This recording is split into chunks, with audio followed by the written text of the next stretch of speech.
Next gen நேர்கள் அனைவருக்கும் எனது இனிய வணக்கம். நான் உங்கள் டிஜே சுந்தரபாண்டி, சிவகாசியிலிருந்து. நேர்களே, தற்போது நம்ம பார்க்க போகிற கான்செப்ட் மிக முக்கியமான விஷயம் என்னன்னு பார்த்தீங்கன்னா, ஆவணி மாத பலன்கள். இந்த ஆவணி மாதத்தில் உங்களுடைய வாழ்க்கையில் ஏற்படும் மாற்றங்கள், என்னென்ன விஷயங்கள்லாம் நீங்கள் செய்யலாம், என்னென்ன விஷயங்கள் செய்யும்போது கவனமாக இருக்கணும் அப்படிங்கிற பற்றி பார்க்க போகிறோம். அதற்கு முன்னாடி இந்த ஆவணி மாதத்தின் சிறப்பு என்ன? இந்த ஆவணி மாதம் அப்படிங்கிறது பார்த்திங்கன்னா, சூரிய பகவான் சிம்ம ராசிக்குள் நுழையும் மாதமே ஆவணி மாதம். எப்பொழுதுமே தமிழ் மாதம் என்றாலே சூரிய பகவான் ஒரு ராசியை விட்டு இன்னொரு ராசிக்கு போனால் மட்டும்தான் அது தமிழ் மாதமே பிறக்கும். அப்போ இந்த ஆவணி மாதத்தின் மொத்த நாட்கள் பார்த்திங்கன்னா 31 நாட்கள். இதில் ஒரு மிக முக்கியமான விஷயம் நம்ம சொல்லணுங்க. இப்போ நம்மளுடைய தமிழ்நாட்டில் தான் ஆவணி மாதத்தை நம்ம ஆவணி மாதம் சொல்லியிருக்கோம். ஆனால் அந்த கேரளா பக்கம்லாம் பார்த்திங்கன்னா ஆவணி மாதம் தான் அவங்களுடைய முதல் மாதம். தமிழ் மாதத்தில் அவங்களுடைய முதல் மாதமாகவே அவங்க கருதுகிறாங்க. அவங்களுடைய தமிழ் மாதத்தை எந்த மாதமாக வைக்கிறாங்க? ஆவணி மாதத்தை வைக்காங்க. நம்ம சித்திரை மாதத்தை தான் முதல் மாதமாக வைப்போம். அப்போ ஒரு சூரியனை அடிப்படையாக கொண்டு தான் ரெண்டு பேருமே வைக்கும். இவங்க சூரியன் ஆட்சி பெறுற இடத்துல வைக்காங்க, நம்ம சூரியன் உச்சம் பெறுற இடத்துல நம்ம தமிழுடைய முதல் மாதமாக வச்சுக்கிறோம்.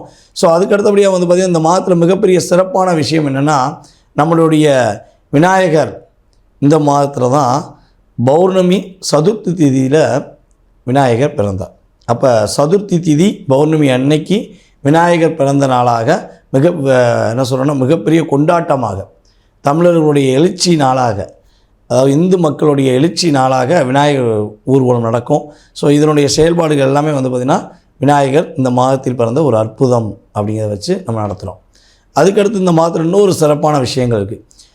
ஸ்ரீ வாமனர் பிறந்த மாதமும் இந்த மாதம்தான். இந்த மாதத்தில் தான் வாமனர் அவதாரம் எடுத்தார் நம்முடைய பெருமாள். அதே போல் கண்ணன் அவதாரம் எடுத்ததுமே இந்த மாதம்தான். அப்போ இந்துக்களுக்கு மிக முக்கியமான ஒரு பண்டிகையாக கொண்டாடக்கூடிய இந்த மாதத்தில் வழிபாடுகளுக்கு ரொம்ப அதிகமான முக்கியத்துவம் கொடுக்குறாங்க. அதே போல் பார்த்திங்கன்னா இந்த மாதத்தில் திருவோண நட்சத்திரம் வரும் நாளில் கேரளாவில் பார்த்திங்கன்னா ஆவணி மாதம் திருவோண நட்சத்திரம் வரும் நாளில் கேரளாவில் என்ன பண்ணுறாங்கன்னா ஓணம் கொண்டாடுறாங்க. பௌர்ணமி அன்னைக்கு, பௌர்ணமிக்கு பிறகு திருவோண நட்சத்திரம் வரும். அந்த நாள் கேரளாவில் ஓணம் பண்டிகை கொண்டாடப்படுகிறது அப்படின்னு பார்க்குறோம். இப்போ இவ்வளவு மகிழ்ச்சியான தமிழ்நாட்டிலேருந்து கேரளா முதற்கட்டு எல்லாருமே அதிகமாக எதிர்பார்க்குற ஒரு அற்புதமான இந்த மாதத்தில் நீங்கள் மறக்காமல் ஒரே ஒரு விஷயம் மெயினாக நேர்கள் அனைவருமே இந்த மாதத்தில் பெருமாள் கோயிலுக்கு போகாமல் இருக்கவே கூடாது.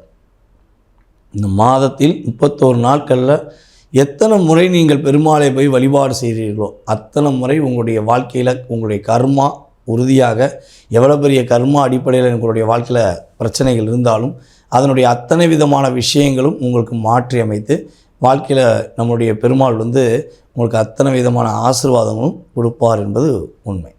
அப்போ வழிபாடில் இது மிக முக்கியமான விஷயம். அதுக்கு அடுத்தபடியாக பார்த்திங்கன்னா விநாயகரையும் வழிபாடு செய்யணும். ஏன்னா விநாயகர் இப்போ தானே பிறந்திருக்காரு, இந்த மாதத்தில் தான் பிறந்திருக்காரு. இப்போ விநாயகர் வழிபாடையும் அதிகமாக நீங்கள் பண்ணும்பொழுது நம்மளுடைய முதல் கடவுள் விநாயகருடைய ஆசீர்வாதம் உங்களுக்கு அற்புதமாக கிடைக்கும் என்பதை உறுதியாக சொல்லிக்கிறேன். இப்போ இந்த மாதத்தில் சூரிய பகவான் சிம்ம ராசிக்குள்ளே அமர்ந்திருக்கிறார். அப்போ இதனுடைய அடிப்படையில் உங்களுடைய வாழ்க்கையில் என்னென்ன மாற்றங்கள் ஏற்பட போகுது, என்னென்ன விஷயங்கள்லாம் நீங்கள் மிகப்பெரிய முன்னேற்றத்தை சந்திக்க போகிறீங்கிறத நம்ம வாங்க வீடியோக்குள்ளே போய் பார்க்கலாம். மீன ராசி அன்பர்களுக்கு இந்த ஆவணி மாதம் கோச்சார கிரகங்கள் என்னென்ன மாற்றங்களை கொடுக்க போகிறது, ஆவணி மாதத்தில் நம்மளுடைய மீனராசி அன்பர்களுக்கு ஏற்படுகின்ற நல்ல முன்னேற்றமான சூழ்நிலை என்ன, எதிர்பார்த்த விஷயங்களில் என்னென்ன விஷயங்கள் நடக்கப் போகிறது, என்னென்ன விஷயங்களில் கவனமாக இருக்கணும் அப்படிங்கிற ஒரு முழு செயல்பாடுகளை பற்றி பார்க்க போகிறோம். இந்த ஆவணி மாதத்தில் பார்த்திங்கன்னா உங்களுடைய ராசியில் அமர்ந்திருக்கிற சனி பகவான் வக்ர நிலையில் இருக்கார். உங்களுடைய ராசிக்கு 6ஆம் இடத்துல 6ஆம் இடத்ததிபதி அமர்ந்திருக்கிறார். அப்போ இந்த கிரகங்களுடைய அமைப்பு ரீதியாக பார்க்கும்பொழுது மீன ராசி அன்பர்களில் யாரெல்லாம் அரசாங்கம் சார்ந்து பயணிக்கிறீர்களோ, அரசாங்க வேலைக்காக முயற்சி எடுக்கிறீர்களோ அவர்கள் அனைவருக்கும் உறுதியாக தங்கு தடையின்றி கோச்சார கிரகங்களுடைய சதவீதத்தின் அடிப்படையில் முழுமையாக கிடைப்பதற்கான வாய்ப்பு உள்ளது. நீங்கள் அரசாங்கத்துக்கு ஒரு ஏதாவது ஒரு விஷயம் மனசு விட்டு சொல்லணும்னு ஆசைப்பட்டீங்கன்னா தயவுசெய்து மனசுக்குள்ளேயே சொல்லிக்கோங்க. அப்படி நீங்கள் சொல்லும் பட்சத்தில் உங்களுடைய அடுத்த கட்ட நகர்வுக்கு ஒரு தடை வந்துடும். ஓகேவா? அதே போல் வந்து பார்த்திங்கன்னா நம்மளுடைய மீனராசி அன்பர்களுக்கு எந்த விஷயத்தையும் 2 விதமாக செய்ய வேண்டிய தன்மை உண்டு. இந்த மாதம் மட்டும் என்ன பண்ணுவீங்கன்னா, ஒரே விஷயத்தை 2 தடவை செய்வீங்க. இதை செய்யணும்னு நினச்சேன், பலபடியும் செய்கிறேன் அப்படிங்கிற மாதிரி ஒரு சின்ன சின்ன விஷயங்களில் நீங்கள் கவனம் குறைவினால் திரும்பியும் மீண்டும் செய்வதற்கான ஒரு சூழ்நிலை உருவாகும். அப்போ நீங்கள் முதவே ஒரு ஸ்டார்டிங் ஆரம்பத்திலே வந்து என்ன பண்ணுங்கள், பக்காவாக பிளான் போட்டுக்கோங்க. இந்த விஷயத்துக்காக இந்த செயல்பாடை செய்கிறோம், அப்போ இதில் உள்ள ப்ளஸ் என்ன மைனஸ் என்னங்கிறத நீங்கள் என்ன பண்ணணும், பக்காவாக எழுதி வச்சு போகணும். ஏற்கனவே ஒரு விஷயம் நம்ம வந்து மீனராசி என்பவர்களுக்கு சொல்ல முடியும். மீனராசிக்காரங்க என்றைக்குமே வந்து பார்த்திங்கன்னா ஒரு புதிய துவக்கம் துவங்கினாலும் சரி, அல்லது ஏதாவது ஒரு குடுக்கல் வாங்கல் சம்மந்தப்பட்ட விஷயங்களாக இருந்தாலும் சரி, இந்த வாய் வழி வார்த்தைகள் மூலமாக நம்பி ஏமாறாதீங்க. நீங்கள் அவங்க சொன்னாங்கல்ல, கொடுத்த வாக்கை காப்பாற்றுவாங்கல்ல, அப்படிங்கிற சூழ்நிலையில் நீங்கள் ஏமாந்து தான் போவீங்க. யார் என்ன விஷயத்தை உங்களுக்கு சொன்னாலும் அதை எழுத்தின் மூலமாக ஒரு ரெக்கார்டு வேணும். எப்படி நம்முடைய மீனராசி என்பவர்களுக்கு எப்போவுமே ரெக்கார்டு வேணும்.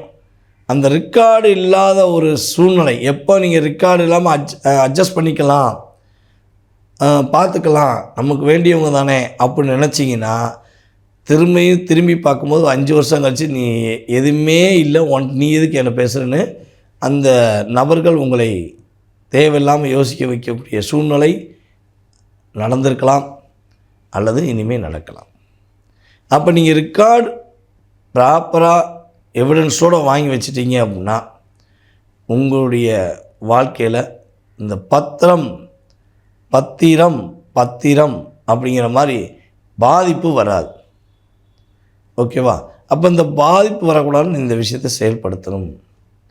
அதே போல் நம்முடைய மீன ராசியில் உள்ள அன்பு நேயர்களில் யாரெல்லாம் ஒரு 5 பேருக்கு வேலை கொடுக்கறது, ஒரு 3 பேருக்கு வேலை கொடுக்கறது, யாராவது ஒருத்தருக்காச்சும் தன்னுடைய செயல்பாடில் வேலைக்கு கூட வச்சுக்கிட்டு அவங்களுக்கு சம்பளம் கொடுக்கக்கூடிய சூழ்நிலையில் இருக்கீங்களோ, எப்படா பணம் வாங்கி நம்ம வீட்டுக்கு கொண்டு போகிறதுக்கான ஒரு பாக்கியம் கிடைக்கும், கையில் வாங்கினேன் பையில் போடலை, காசு போன இடம் தெரியலைங்கிற மாதிரி தான் நீங்கள் எவ்வளோ சம்பாதிச்சாலும் உங்களுடைய வேலை பார்க்குறவங்களுக்கு பகிர்ந்து கொடுத்துட்டு திரும்ப உங்களுக்கான ஒரு பங்குங்கிறது இல்லை அப்படிங்கிற சூழ்நிலை தான் கடந்த காலங்களில் உங்களுக்கு அதிகமாக நடந்துக்கிட்டு இருக்குது. அப்போ இந்த அழுத்தத்தை வெளியேற்றி உங்களுடைய லாபத்தை அதிகரிக்க நம்மளுடைய மீன ராசிக்காரங்க பொதுவாகவே வந்து பார்த்திங்கன்னா ஆஞ்சநேயர் வழிபாடை பின்பற்றுவது மிகப்பெரிய அற்புதம். ஆஞ்சநேயரை போய் கைப்பற்றிக்கணும். ஆஞ்சநேயர் முழு மனதோடு நீங்கள் வழிபாடு செய்யணும். அதுவும் இப்போ சனி பகவான் உங்களுடைய ராசியில் வக்கிரமாய் அமர்ந்திருக்க காலகட்டம், நீங்கள் ஆஞ்சநேயரை முழு மனதோடு பின்பற்றும் பொழுது இந்த ஆவணி மாதத்தில் அற்புதமான சூழ்நிலைகளும் அரசாங்க சார்ந்த விஷயங்களை வெற்றியும் அரசாங்கம் செயல்படுத்தக்கூடிய ஒவ்வொரு விஷயத்திலும் மகிழ்ச்சியை கொடுக்கக்கூடிய ஒரு மாதமாக, ஒரு முன்னேற்றத்தை நீங்கள் செயல்படுத்தக்கூடிய ஒரு மாதமாக இருக்கும் என்பது நிதர்சனமான உண்மை.